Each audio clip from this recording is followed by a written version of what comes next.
বাংলাদেশের ইতিহাসে জঘন্যতম বিপর্যয় পরিস্থিতি বর্তমান চলতেছে, যেখানে 30 লক্ষ শহীদের বিনিময়ে যে স্বাধীনতা বাংলাদেশ অর্জন করছিল, 2 লক্ষ মা বোনের ইজ্জতের বিনিময়ে যেই স্বাধীনতা অর্জন করছিল, সেই সময়, সেই যুদ্ধের সময় যারা পাকিস্তানের হয়ে কাজ করছে, রাজাকারের ভূমিকা পালন করছে, সেই এটিএম আজাহারুল ইসলাম আজকে যার ফাঁসির রায় হয়েছে, তাকে মুক্তি দেওয়া হয়েছে। আপনারা জানেন কিছুদিন আগে প্রধান বিচারপতিকে এই ইউনূস সরকার তার বাসভবনে ডেকে নিয়েছিল। গত 77 বছরে সেই পাকিস্তান আমল থেকে শুরু করে আজকে পর্যন্ত কোনো সরকার কোনো দিনও প্রধান বিচারপতিকে তার নিজের বাসভবনে ডেকে নেয়নি, কিন্তু ইউনূস সরকার সেটা করছে।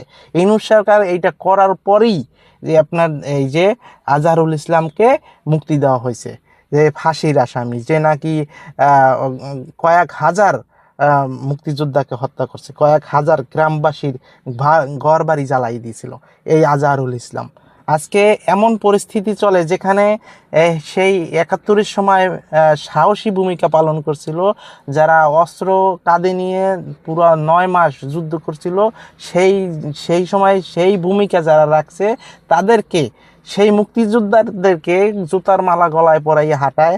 আর সেই সময় যারা পাকিস্তানের বিরোধী হয়ে, পাকিস্তানের পক্ষ হয়ে বাংলাদেশের বিরোধিতা করছে, যারা মা বোনের ইজ্জত নিয়ে খেলার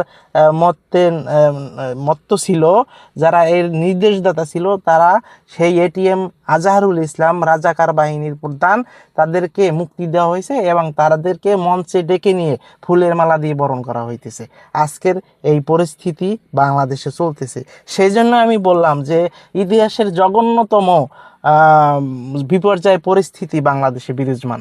এখন বর্তমান ভবিষ্যৎ এরকমই চলবে আমি যেটা মনে করি। এই ইউনূস সরকারের আমল যতদিন থাকবে সেটা সম্পূর্ণই দেশবিরোধী কর্মকাণ্ডে লিপ্ত থাকবে, এইটাই দেখবেন আপনারা।